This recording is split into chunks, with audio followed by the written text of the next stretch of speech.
Welcome back to now our panel discussion. It is really a pleasure for me to be sitting here among three colleagues and three friends and to now listen to them reflect on the question of history in the ancient Near East and how this can be applied to our biblical studies. Our first speaker this afternoon is Anthony SooHoo. He is a member of the Faculty of Ancient Near Eastern Languages and Literature here at the Biblical Institute and teaches Akkadian and Near Eastern history. He received his PhD from New York University in the Institute for the Study of the Ancient World with the title Violence Against the Enemy in Mesopotamian Myth, Ritual, and Historiography, and he is currently working on the publication of his dissertation. He is particularly interested in research into violence and the Bible and the ancient Near East. Thank you, Anthony, for accepting this invitation and your title, Gods and Heroes, and so we look forward to hearing your words. Thank you to the organizers for inviting me to speak today. The practice of godnapping, the stealing of an enemy's cult objects, is a well-documented strategy in the ancient Near East. Representations of the deities of conquered peoples are incorporated into the household of the victor's god, signifying and constructing power relations in the divine sphere, mirroring those in the human one. It broadcast on the political, socio-cultural, and religious levels that subjugated peoples were deprived of divine protection. The physical presence of the cult objects outside of their proper sacral setting were also disheartening reminders of defeat to deportees, as well as a salutary warning of the dangers of rebellion to other peoples. This presentation consists of a weak comparison of literary historiographic texts recounting godnapping from the victim's perspective and how they made sense of such a traumatic setback. The first narrative from 1 Samuel 4-7 involves the capture of the ark by the Philistines. A second example, the Bent-Resh Stela, is cast as a royal inscription of Ramses II, describing the abduction of the Theban god Khans by the Prince of Bakhtan. According to Bruce Lincoln, weak comparison consisting of a deep analysis of a limited number of comparanda seeks to understand the cultural logic within text by paying equal attention to the similarities as well as the differences and contextualizes them so as to comprehend their various political, ideological, and religious purposes. After examining the literary structure of each narrative, this presentation will address the content by focusing on how each account communicates conceptions of divine presence and agency through familiarity with sociocultural knowledge of the other. In these accounts, the victims used and manipulated this cultural knowledge and memory of deities and heroes in order to offer a message of resilience and resistance, while acknowledging the existence of foreign gods. These narratives originate and were transmitted in sociocultural milieu in the first millennium, where political situations influenced cross-cultural translatability of deities. Each appeals to specific cultural and religious values to make sense of godnapping. The narratives reassert the power and agency of the victims, both human and divine, in their claims about the deity's presence and efficacy in relation to the stolen cult objects and images. Finally, these stories address particular audiences and have different functions, since the Ark narrative is a polemic against foreign gods, whereas the Bent-Resh Stela serves as an apology for the Ptolemaic rulers of Egypt. 1 Samuel 4-7 recounts the peregrination of the Ark and its eventual arrival at Kiriath Yearim. The narrative's composite nature is evident in the various names used for the Ark. Its three main episodes are the Ark's arrival from Shiloh, followed by the Israelite defeat and the death of Eli's family, the captured Ark in the Temple of Dagon and the affliction of the Philistines, and the return of the Ark to Beth Shemesh and its eventual transfer to Eleazar at Kiriath Yearim. In the conflict involving Yahweh, there are three recurring themes: the comparison to the stubborn Egyptians from the Exodus story, the falling in death using the root nun pe lamed, and the Lord's kavod. Whereas Philistine success leads to the ark's capture, the departure of the Lord's glory, and the end of the Elite priesthood, Yahweh's triumph over the Philistines and their God results in the ark's return during the harvest, the offering of sacrifices by Levites, and the reestablishment of the Aaronite priesthood through Eleazar. According to Finkelstein and Romer, this narrative should be dated to the reign of Jeroboam II, since based on the archaeological evidence from Kiriath Yearim, Shiloh, Aphek, Ashdod, and Beth Shemesh, suggesting that the northern kingdom attacked these sites in the early 8th century, they argue that the final placement of the ark reflects the Nimshide rulers' domination of Judah and Philistia. The Josianic reform of the 7th century, which centralized worship in Jerusalem and restricted sacrifice to the Levite priesthood, lie behind the story's Deuteronomistic development from this older material from the northern kingdom. Finally, the inclusion of the kavod theme and the emphasis on the Aaronite priesthood is evidence of later priestly redactions from the exilic and post-exilic periods. While recognizing the existence of other gods and the possibility of defeat that comes with this conceptualization of the divine, the Ark narrative nevertheless insists that the Israelites have a special relationship with Adonai, who in reality uses the events of history to further the divine plan. Often the narrative plays with cultural knowledge and cultural memory to demonstrate the reversal that Israel's enemy will experience.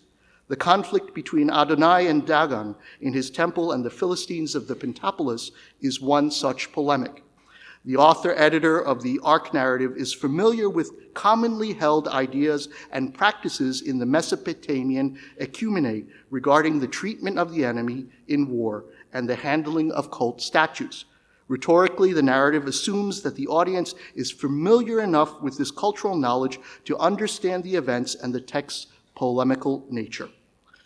While the explanation of Ichabod's name by Phinehas's dying wife might seem to equate the ark with Yahweh's presence, since the Israelites' defeat is characterized as the departure of the Lord's kavod, MT offers a more nuanced understanding by attributing the initial disaster to their decision to wage war, while the Septuagint places the blame squarely on the foreigners. After bringing the ark from Shiloh, however, the Israelites experience an even greater loss, and it is captured. Its presence does not automatically guarantee victory. Furthermore, despite the Israelite defeat, the confrontation between the ark and Dagon indicates that it is God who decides when and how to act. Initially, the Philistines placed the ark next to Dagon, suggesting a similar ontological status. However, the next morning, they discovered that the statue of Dagon has fallen on his face before the ark. This stance is widely known in Mesopotamian visual representation, where it depicts the defeated enemy before a triumphant ruler. For example, on Shalmaneser III's famous black obelisk, Yehu of Israel is shown prostrate with his face before the Assyrian ruler's feet. When the Philistines return Dagon to his place, they again find him in the same humiliating position the next morning, but only in worse shape, since his head and hands are also cut off, with the latter lying on the temple's threshold. Gruesome. Decapitation of the enemy occurs in Mesopotamian myths, such as the Gilgamesh and Humbaba myth, as well as in Assyrian inscriptions and reliefs to recall the king's heroic deeds.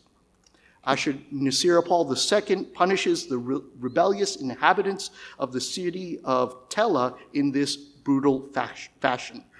On a relief in Court 19 of the Southwest Palace, scribes are shown counting the heads of captives killed by Ashurbanipal's soldiers after Babylon is taken. Closer to the ancient Israelite cultural sphere, the Baal cycle from Ugarit has similar imagery in a description of warfare involving the goddess Anat. While this violence disabled and demoralized the enemy, it also had symbolic significance, since it is found in the ritual sphere. Wiggins has argued that the decapitation and falling of Dagon represents his death, based on the verb nofel in 1 Samuel 5:3, and the reference to the threshold, which is associated with the underworld. Dagon is powerless against the Philistines, and since the Philistines need to put him back in place. While it's up to the audience to make the connection between the ark's presence and Yahweh's intervention, Dagon's submission before Yahweh underscores his lack of agency and demise. The Philistine god is nothing more than a statue that depends on human beings, whereas Israel's national god is independent, active, reliable, and fighting on behalf of his people. Familiarity with Mesopotamian cultural knowledge may also offer another level of meaning in the targeting of Dagon's hands. In the Mispeh ritual, the craftsmen swear before the completed but unactivated statue that they did not fashion the god, which reflects the belief that these images were reborn as manifestations of the divine. The following morning, the artisans appear before the patron gods of the various crafts, and their hands are bound and are ritually cut off with a tamarisk knife. An analogous understanding of the magical efficacy of cutting off an agent's hands may be at work in the story involving Dagon. Furthermore, the threshold may allude to Dagon's death. Ancient Mesopotamians often placed figurines in this liminal space, and Canaanite infant burials have been found underneath there. The etiology explaining why the priests of Dagon do not step on the threshold also indicates there was a foreign religious taboo, while Zephaniah 1:9 prescribes punishment for all those who leap over it.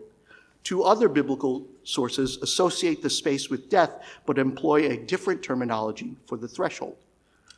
A final instance of the appropriation of sociocultural knowledge for polemical purposes appears in the ritual for returning the ark. After including a guilt offering, the Philistines are instructed to arrange for the transportation of the ark.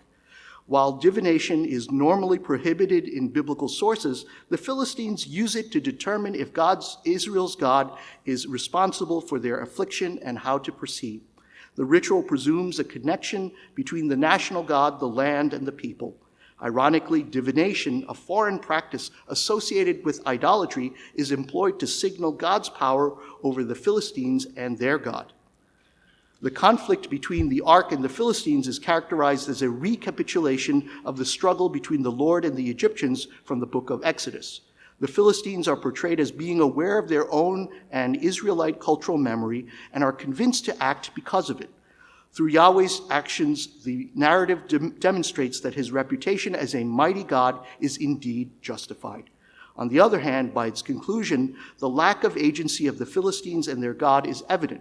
Dagon is humiliated before Yahweh in his own temple, and the Philistines must rely on the divinely inspired cows to free them from their affliction. The etiology of the priest's avoidance of the threshold and the comparison of the Philistines to the stubborn Egyptians underscore the polemical nature of the narrative, because foreigners, their practices, and their cultural memory are reinterpreted in light of Israelite beliefs about Adonai's power through a subtle understanding of his divine presence and agency that does not deny the existence of other gods. Although the events recounted in the Bentresh stela purportedly occur during the reign of Ramses II, it is in fact a pseudo-epigraphic composition dated to the Ptolemaic period. Earlier scholarship dated it to the Persian period, based on an interpretation of the conflict between Egypt and Bactria, which is identified with the Persian satrapy of Bactria. However, more recent analysis demonstrates that it may have been composed during the reign of Ptolemy I, but one of his other successors up to Ptolemy IV cannot be definitively ruled out. The narrative consists of two interrelated stories, one occurring in Egypt and focusing on Pharaoh, and another which takes place in Bactria and whose main protagonist is the healing god Khons. The first part of the narrative portrays Ramses II as the model Egyptian pharaoh, who loyally comes to the aid of his vassal, the prince of Bactria, whose younger daughter is ill. Moreover, the pharaoh sends help after consulting the appropriate divinities through manticism. The second part of the narrative recounts Khons the provider's instant healing of Bentresh and the acknowledgement of the superiority of the Egyptian gods by the spirit causing the disease. When the prince schemes to keep Khons the provider in Bactria, however, a dream reveals the god's will to return to Egypt. The foreign prince's inhospitality and improper treatment of the divine is contrasted with the pharaoh's exemplary behavior in accordance with Egyptian values and ideals. Unlike the Ark narrative, which subverts foreign cultural knowledge for polemical purposes, the Benresh stela, which appeals to Egyptian ideals, values, and traditions to respond to God-napping, is an apology written to legitimize the Ptolemaic rulers and preserve the influence of the priestly bureaucracy collaborating with them. It involves a double strategy, presenting the Ptolemies as model Egyptian pharaohs and as successful heirs to the Hellenistic kingship of Alexander the Great. The narrative's two halves mutually interpret one another and reinforce the message that Egyptian and Hellenistic culture can coexist through the mediation of the priesthood. In the first part, Ramses II is portrayed as the ideal king in his relations with other humans and the divine realm. He acts with the appropriate piety expected of a pharaoh, since he performs in Thebes the rites prescribed for Amun-Ra, and he defers to the Egyptian gods, who respond to him affirmatively through divination.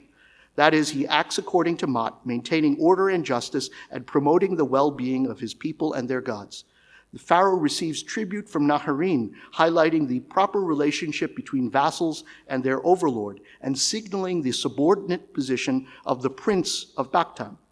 After gaining control of Egypt, Ptolemy I and his successors fought against their rivals, first the Antigonids and then the Seleucids, for domination of Syria, starting in the late 4th century.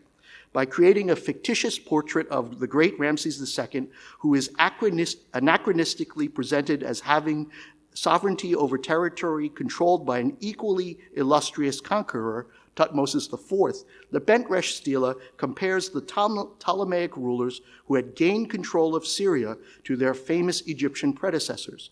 Moreover, by reporting that even the prince of distant Baktan offers tribute and his daughter, the narrative celebrates how the Ptolemaic rulers had surpassed the Egyptian pharaohs and were on par with Alexander, who had conquered Persia. At this point, the prince acts properly, since he not only sends his gifts, but includes his eldest daughter, Neferu-Re, who becomes a great royal wife. Again, the story draws from Ramesside inscriptions that document the marriage of the pharaoh to Mot-Hor Neferu-Re, a Hittite princess with a similar name.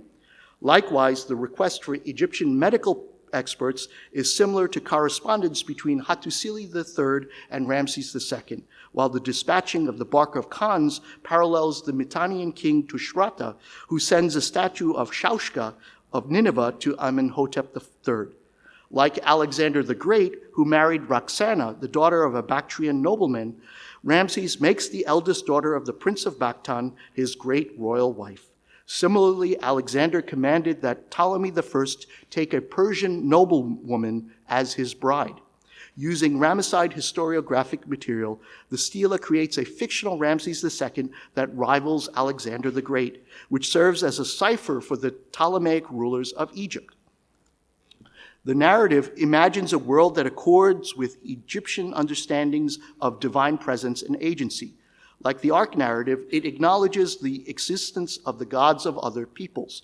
Moreover, it assumes that each divinity has its own sphere of influence. However, it insists that foreign gods will acknowledge the supremacy of Egyptians in the same way that outsiders will recognize the importance of its culture, history, and traditions. Since Khans freely travels to Bactria, one of the farthest locations conquered by Alexander and considered the edge of the known world, and prevails, the narrative communicates that the divine power of Egyptian deities is not limited by distance, much like Ramses II's description of how he prays to Amun, who comes to his aid from Thebes during the Battle of Kadesh. Like Egyptian human society, the divine realm is hierarchically organized. There is a division of labor among the gods, since Khans in Thebes bestows on Khans the provider a fourfold magical protection, presumably one for each cardinal direction. Moreover, Egyptian terminology is used to describe the divine being of a foreign land, but there is a distinction between Khans, who is identified as a god using Necher, and the spirit, Ak, behind Benresh's illness. Both are divine beings, but they have different functions and abilities. The word Ak means effectiveness, and it denotes the spirit of the deceased who, depending on whether it has received the necessary provisions for the afterlife, is able to act for or against the living. The healing of Bent Resh is immediate. The god is shown to be effective even in a distant foreign land. Moreover, the spirit recognizes Khan's power, calling him a great god. Then it communicates one of the principal messages of the stela. The spirit acknowledges the proper relationship between foreigner and Egyptians, the one that is represented ideally in the first half of the narrative in the interaction between the vassals and the pharaoh. Khan's the provider extends his magical protection and, by analogy, Egyptian culture over Bent Resh, and thus incorporates her people, and her divinities into the Egyptian sphere, unifying and legitimizing them through the healing, just as the priesthood collaborated in making Ptolemaic kingship acceptable. The spirit agrees to return to its own place, which hints that the reason for Bent Resh's illness is that it had not been provided with the necessary offerings for a happy afterlife. To remedy the situation, the spirit requests a feast and that the prince should make a great offering before it. This suggests that he is in some way culpable since he has not shown the appropriate Egyptian behavior toward the divine. It also explains the fear that he and his army expresses because of the celebration. The feast puts into relief the prince's subsequent betrayal of hospitality, since a meal is often celebrated to seal a treaty in the ancient Near East. In comparison to the expected appropriate behavior regarding cult statues sent to other lands, expressed in a letter between the Mitannian king Tushratta and Amenhotep IV from El Amarna, the prince further demonstrates that he has neglected Mot by his plan to keep Khan's the provider. However, his attempt to control the divine backfires miserably, since the god warns him in the dream that involves an allusion to Horus. This again causes the prince great fear, and he immediately allows the god to return to Egypt, providing him with gifts to regain divine favor, like the Philistines who need to make a guilt offering when they return the ark. Finally, the prince has learned his lesson and begins to act as a good vassal should. The contrast between the characterization of Ramses II and the prince serves as a warning to would-be rulers and insists that good pharaohs should act according to Mot in their relation with both human and divine realms. Moreover, the narrative underscores the important role of the Egyptian priesthood and bureaucracy, especially that belonging to the Temple of Khans. For example, when a messenger from the Prince of Bakhtan informs Ramses of Bent Resh's illness, the pharaoh wisely consults both the gods and personnel from the House of Life and the council of that residence, dispatching Thothemheb, a learned man and excellent scribe, to diagnose the problem.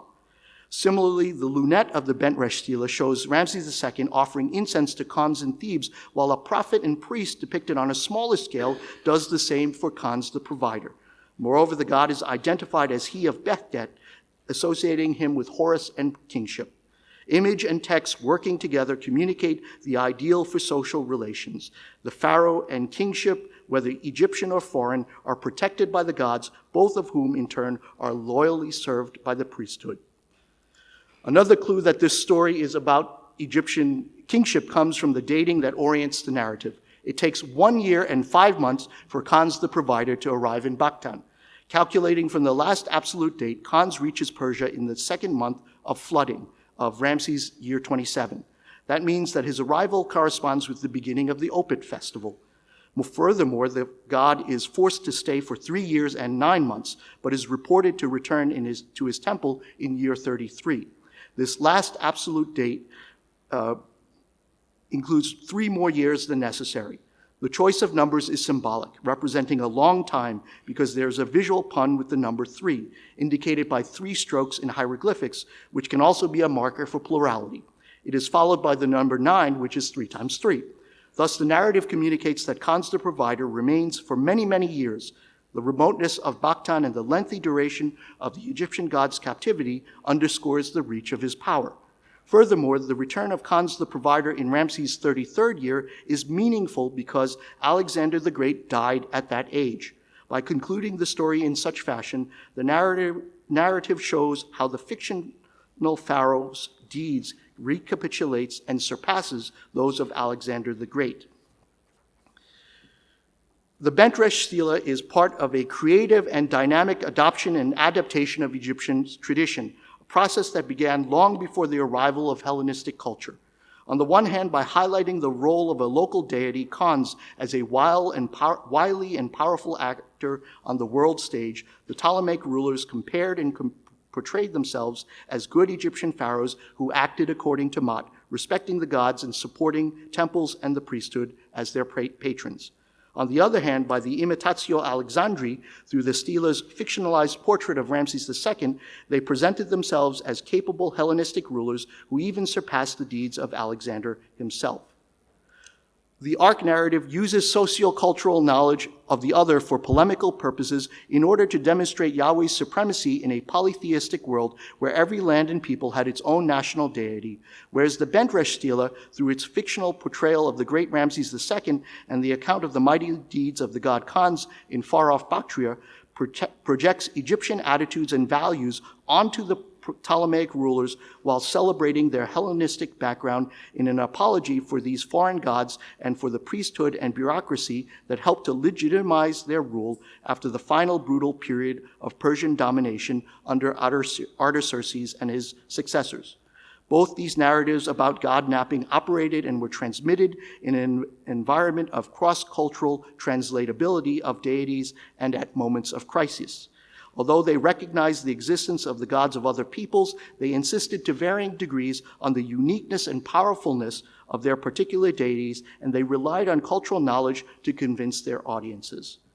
Familiarity with cultural knowledge is important for modern scholars because peoples in the past used and manipulated it in the narratives they created in order to communicate meaning and further their goals. In the process, they were doing something similar to what modern anthropologists attempt to do when they try to make the familiar strange and the strange familiar. The weak comparison in these two case studies from different cultures and periods reveal how the victims of God-napping employed cultural knowledge to help them make sense of crises. Analogous strategies are adopted in response to the particular sociocultural, historical, and political milieu. There is no need to appeal to evolution or influence as an explanation for these similar phenomena. The texts themselves can reveal the sociocultural and religious resources that ancient peoples had available in moments of stress. All societies have beliefs and practices that enable resilience and resistance. It is up to modern interpreters and scholars to determine if these strategies are still applicable and appropriate in today's world. Thank you.